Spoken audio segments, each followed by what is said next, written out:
Welcome, everybody. Derek Rydall here, founder of the Law of Emergence and author of the best-selling books Emergence and the Abundance Project. And I'm coming to you now, which will be a series of talks and some poems that I'm going to read that I've written recently around the times we're in. And it's led by the specific tragedy that has befallen my family during these times. The loss of my 24-year-old son, the light of my life, my beautiful, precious boy. And to say that it was an understatement. And I had to process a lot of the pain and the grief through poetry, of all things, which is not something I normally create. But I want to start by talking about the title of this, The House of Sorrows. And it's really important. We are in such an important time right now. There are so many people that are in pain, that are experiencing loss, that are experiencing great lack, great fear.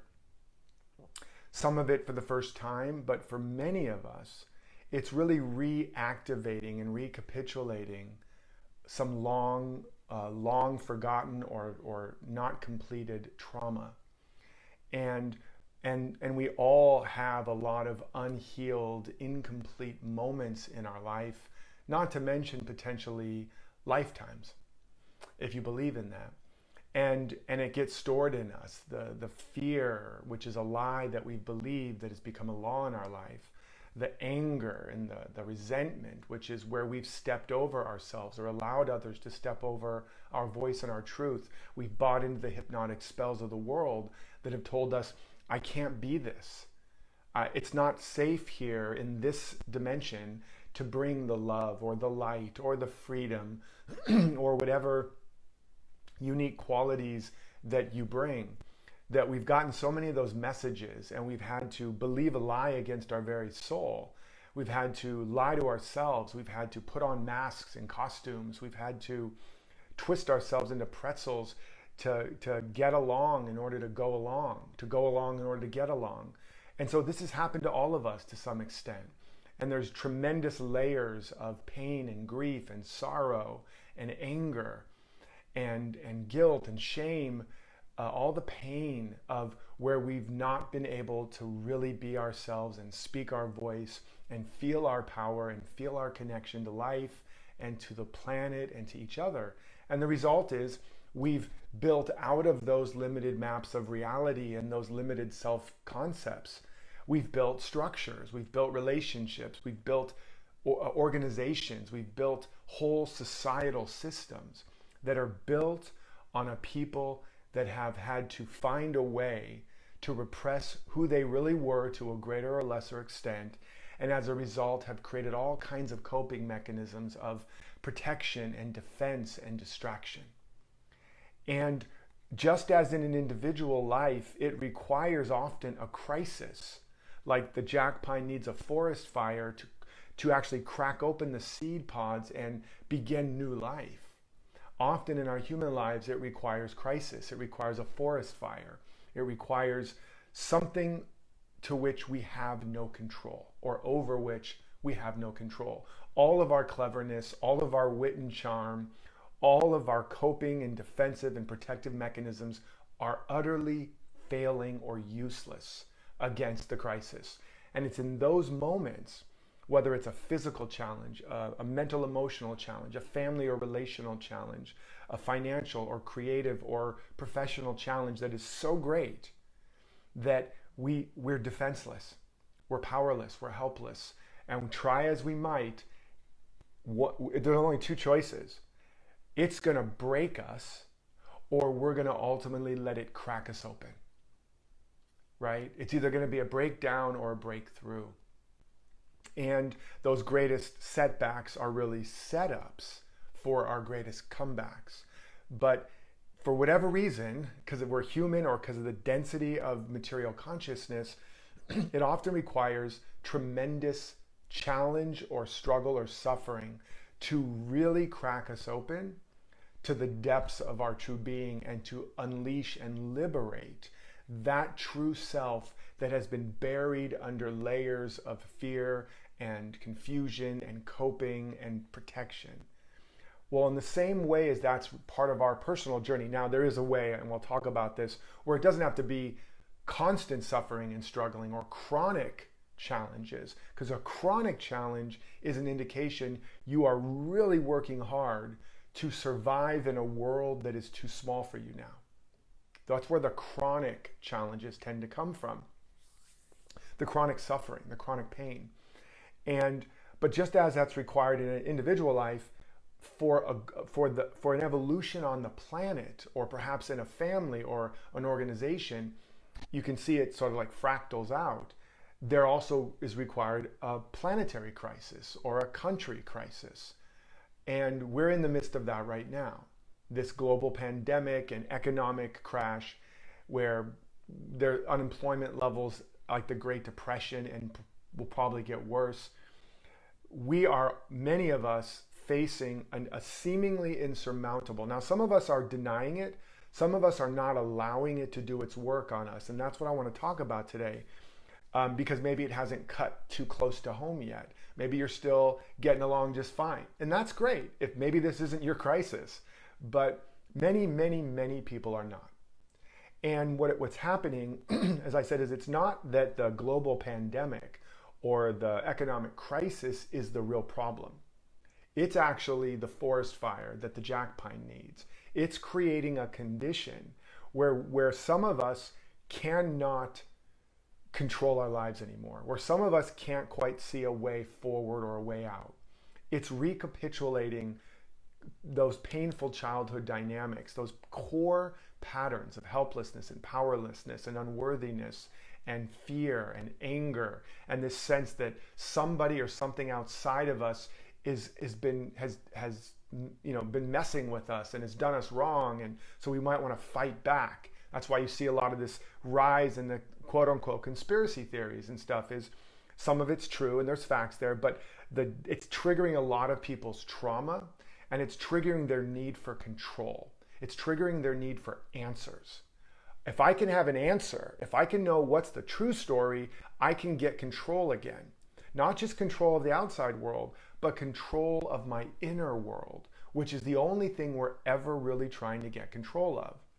Because we don't really live in the world lives in us. We don't really live in relationships. All relationships are in us. That doesn't mean we don't do things, we don't change the world, and we don't make differences.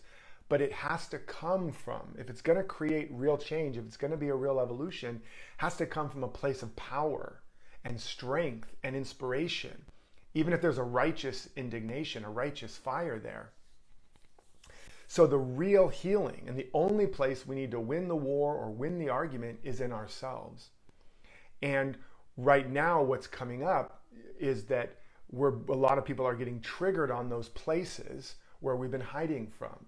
Those places where pain and grief and fear and unworthiness and inadequacy and trauma and unfulfilled desire, it's all getting activated and it's coming to the surface.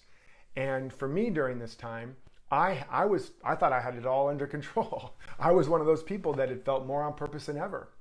I certainly had challenges to my business, to friends, family, and I certainly had great compassion for the world.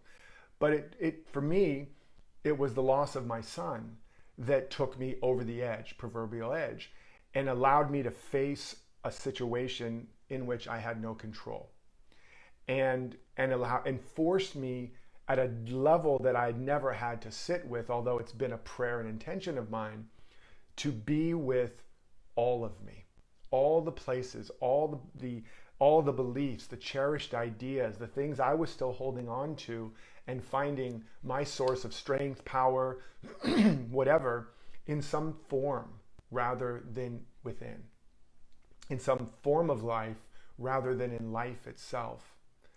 And because there was no bringing my son back, and there was no stopping the tsunami of grief and pain and anger and all that it brought up.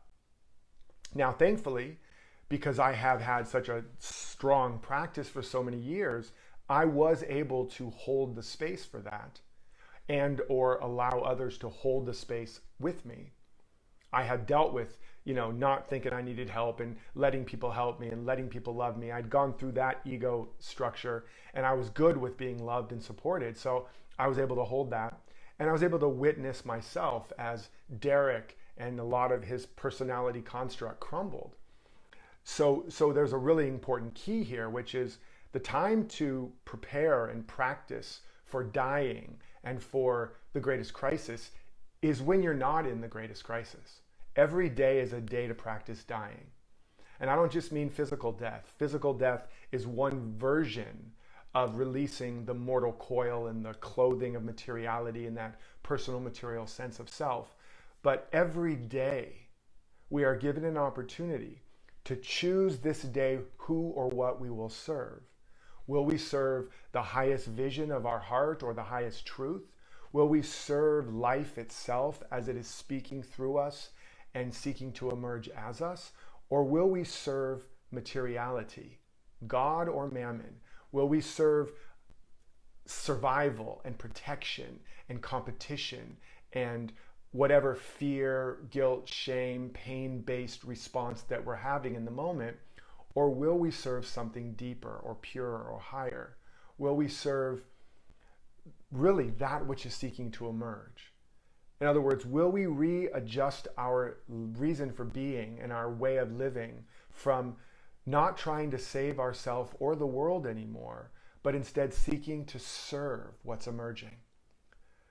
From the masculine dominated structure, which is about material and order and control, will we instead serve the feminine, which is about life, that wild tempest, that creative storm, that pure life force that is seeking to emerge in us, that doesn't have a form? Will we serve that and then build structures and temples around that? Or will we serve the crystallized, calcified forms of life that are already dead?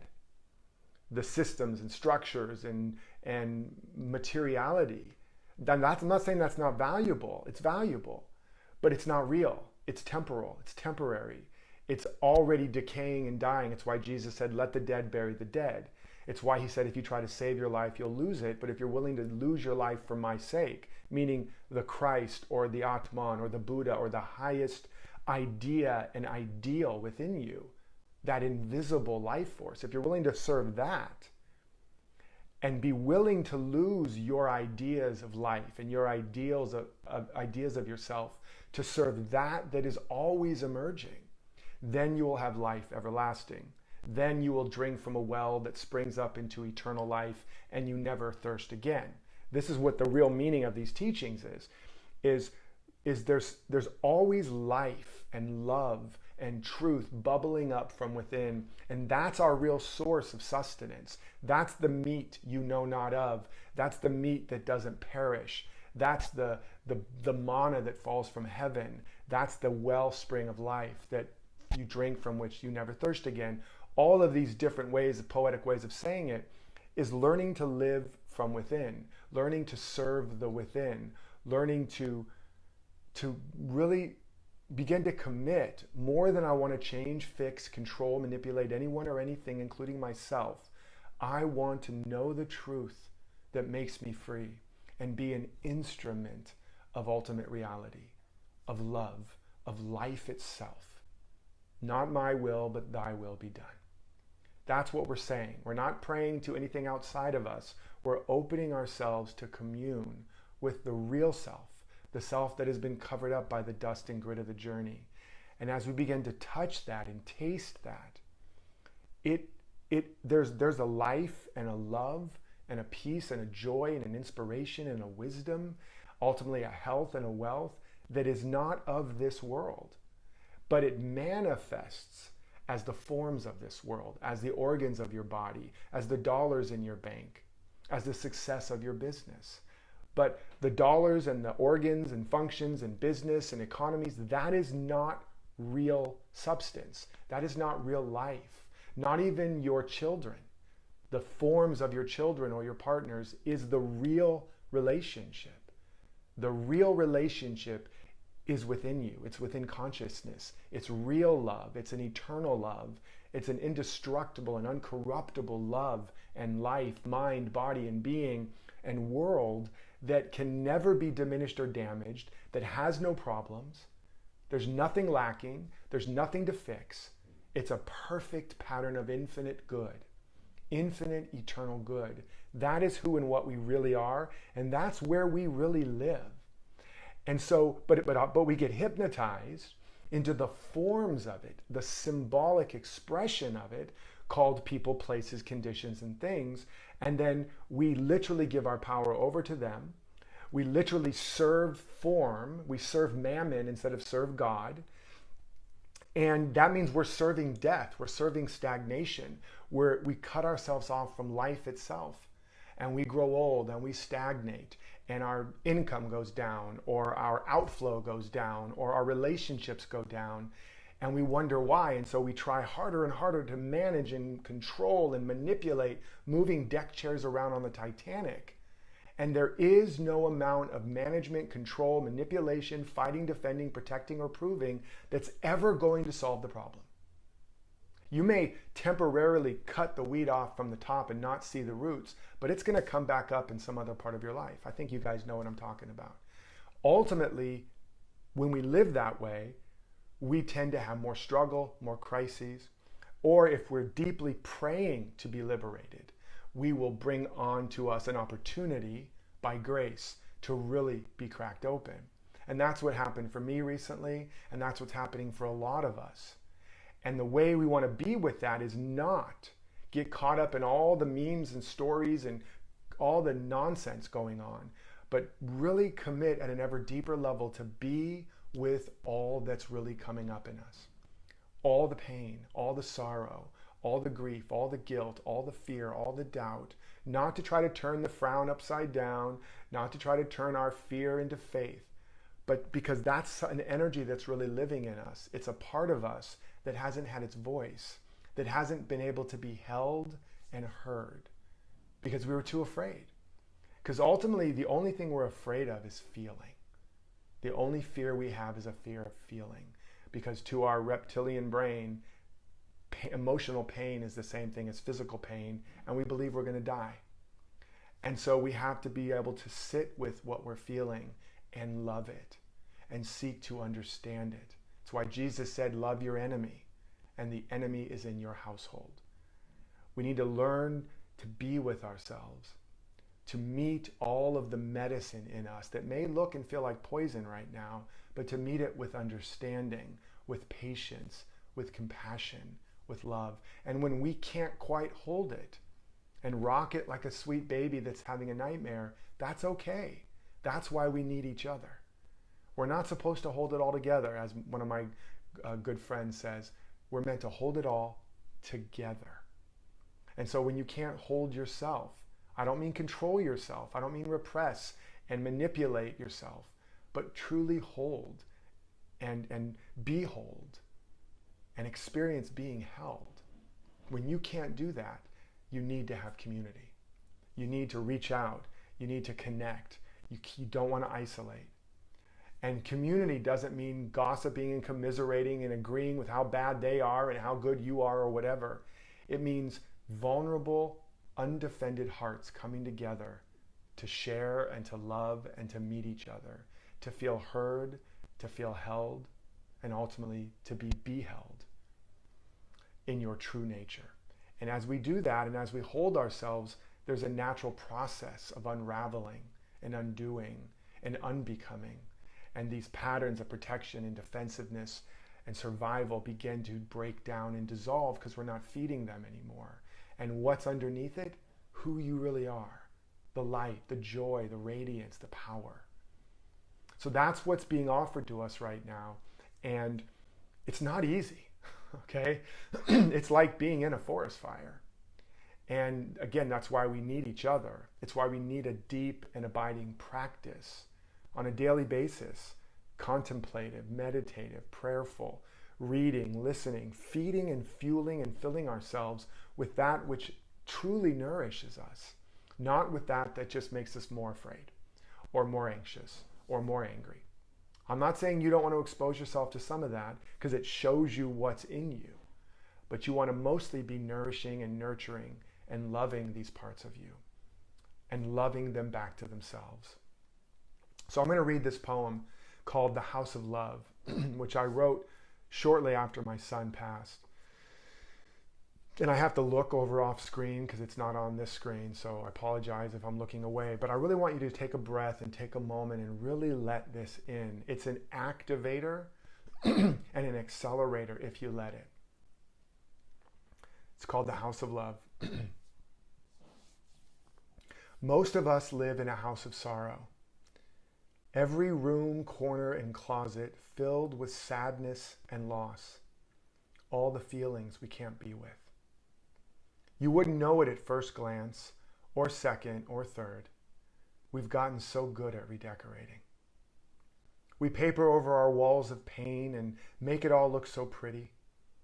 We line our shelves and drawers with shiny objects and brands, block our sight with blinking screens. Our house has become a museum, filled with artifacts of life, dusty, framed, faded images, with the temperature perfect to preserve all of our treasures. We also live in the house of love. That's where we built this other house, to protect us from its burning light, so blinding we cannot look into it and live as we did before. So we pull a warm blanket over us, fill up all the cracks, close all the curtains, stuff socks under the door, to keep out the light. But when the great fire comes, and it will come, there will be no stopping it from ravaging our little makeshift house. In fact, it's already here, right outside, those double-paned windows so beautifully dressed with the curtains drawn, burning white hot all around, its flames searching for an opening. And any moment now it will enter and burn through everything we hold dear. I'm not trying to scare you, just help you prepare, the way I wish someone helped me, even though nobody could have. You might throw open the curtain and witness its glorious spirit, unlock the door and welcome in your beloved. But that's asking too much, an impossible invitation. Who on earth would willingly invite their own destruction? I know I wouldn't. That's why I prayed and prayed, sat on my pillow year after year, affirmed the highest truth, read the great scriptures, searing them into my mind, as if they could save me, all to avoid answering the door. But nobody escapes the fire. And when it's done burning, there will be nothing left to hold on to, not even me or you. You'll pick through the rubble for your precious mementos, but even they will burn. The fire feasts on them. God, what a relief that'll be. A terrible, agonizing relief. Everything will be in ashes.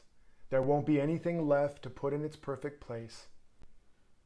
I'm so sorry to tell you this. Nobody wants to hear it, but there's still hope. For love, at least. Love can never burn up. In fact, love is the fire. If you let it, it will liberate you from this house of sorrow. Actually, it'll do it anyway. Maybe not today or tomorrow, but eventually, love will consume everything we've built to block its path. And when it's done with this beautiful destruction, you'll stand in the sun without your warm blankets, without your shiny objects, without even your clothes to cover you anymore. And finally, you'll feel the light on your face. But it's nighttime now. Not even the moon is out. It's cold and damp and dark. Still, the day will dawn. It always does. And this house of sorrows you live in, this house of sorrows that lives in you, it won't stand anymore. But love will. Only love. It will burn brightly everywhere out of control, burning down everything as far as your heart can see. It will light up the countryside, glow brilliantly through the clouds on every mountaintop, and fertilize the precious earth, creating a hallowed ground for the garden of delights, to rise at last and never burn again. I hope there's reassurance in that. That's what I'm surrendering to. Surrender to it with me. Surrender to it with me, my sweet soul, and let it consume you. In the meantime, know that I am with you. You see, my house is burned down too. In fact, if you look around, the whole neighborhood is burning to the ground. And when the morning comes, you'll see we're all standing in the light together. I love and appreciate you all.